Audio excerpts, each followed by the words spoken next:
All right, so describe your role as the tech plan lead, and you can introduce yourself and what you do at the school as well. You want all of it? Sure. I Um, have other questions too, so don't reveal all.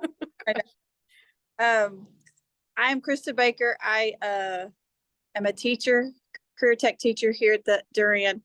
I'm also the building technology coordinator. So my role as the tech plan lead is I am the liaison between the central office technology department and my teachers. So I make sure that the system technology plan is implemented correctly and we have our own, and inventory is done and our professional development is done based off teacher needs.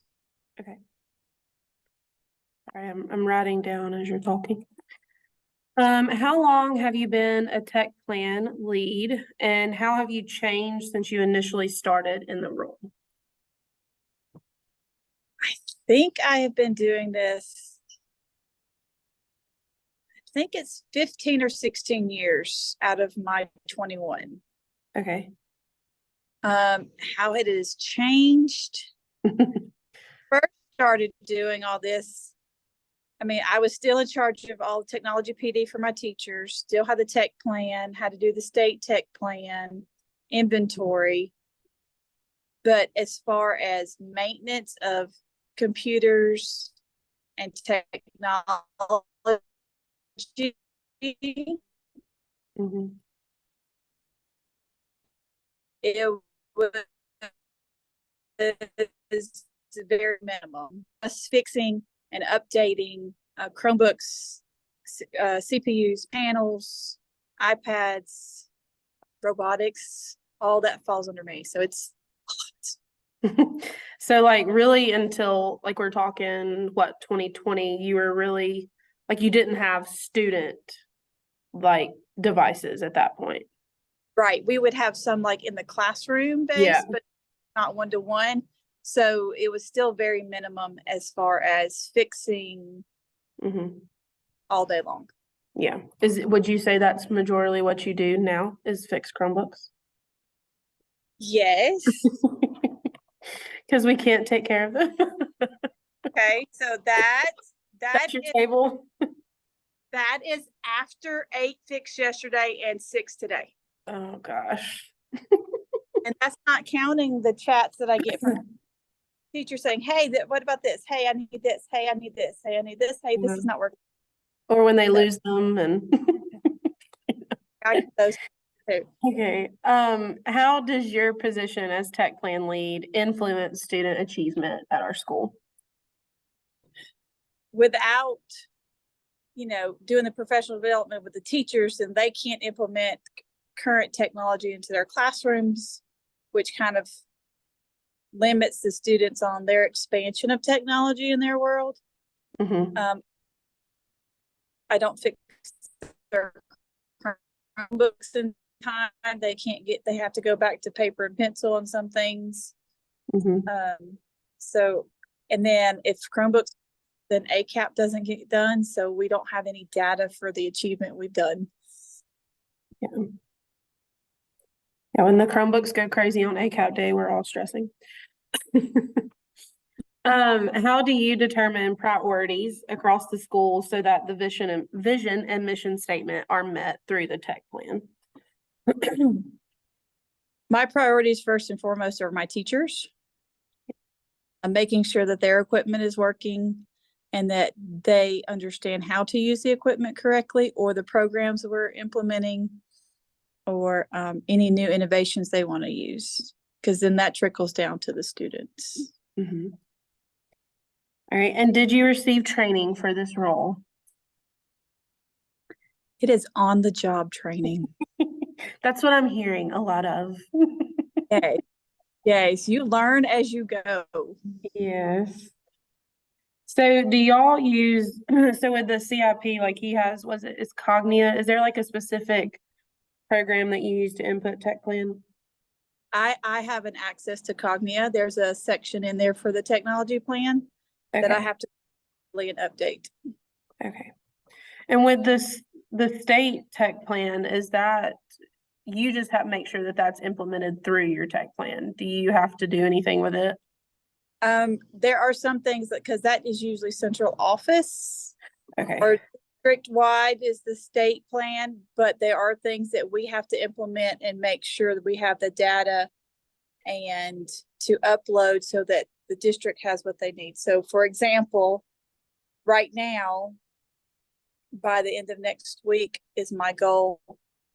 This, the inventory we have to do okay, for the state tech plan is due. So each school, our own little piece for the central office. So I've got to work on that. do you work by yourself or do you have a team that you use? Because you work by yourself. Majority I of it guess is you're working with them. Yeah, but I do, like, I have a budget team. We're on, the budget team helps me budget what we have. I do have the librarian on Mhm. my team because she helps me with inventory. And then I haven't come up with a team this year and done a meeting, but yes, we have a tech team in the building Okay, every. all right. Okay, what data or research do you use to drive your plan? So there are two surveys well, three surveys, two to teachers and one to students at the end of the year. Mhm.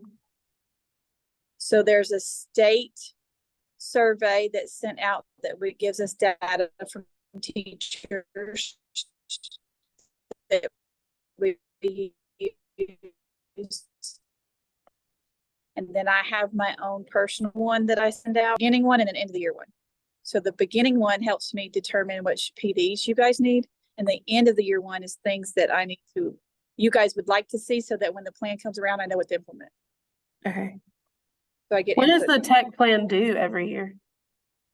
Like, I guess just for school.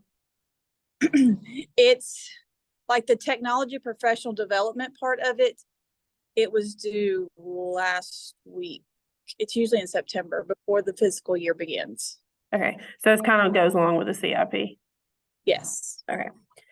Do you share the tech plan with teachers? If so, how? I share the professional development part of the tech plan with teachers when it gets approved. Okay. And you talk then about how we fit in because it's all about us because you're the liaison for us and like you make us the priority. So, Yes. what, because we're middle school, so how do you think your responsibilities are different versus elementary and high school and what their tech plan leads have to do? Or is it? It's a little different as far as professional development, just because elementary has different programs they use than we do. And they have to think about their K through 2. If their fine motor skills aren't as fine as ours, so they lean towards more, do they need touch screens versus just a regular Chromebook? Do they take them home? Do they not take them home? As far as the high school, that is totally its own entity because there are too many programs to think about that has to be implemented through the different programs and pathways that the high school has. So they have a full-time tech person to help implement all that. Okay. So they're not a teacher, that is just their job. Okay. That is just their job. FYI, we went to the state. Sorry, you broke up. What?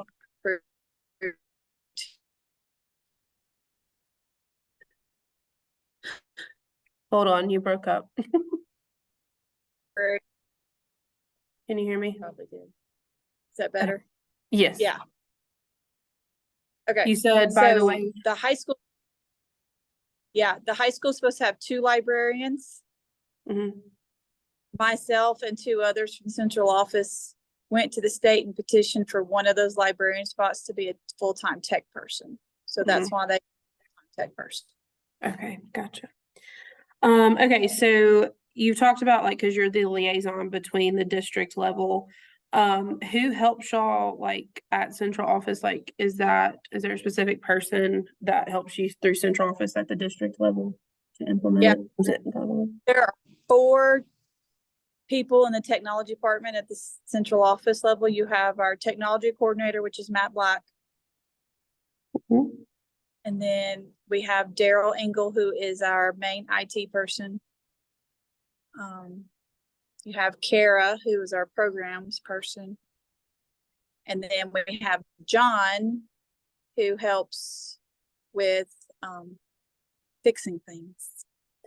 Cause he's more like fix equipment and like Yes, put stuff up. And yes, he's our go-to when something's broke. I love John. And not here enough. Yeah. Okay, I'm gonna stop recording Okay. because I'm done now. Oh, I don't want to end. I want to keep recording.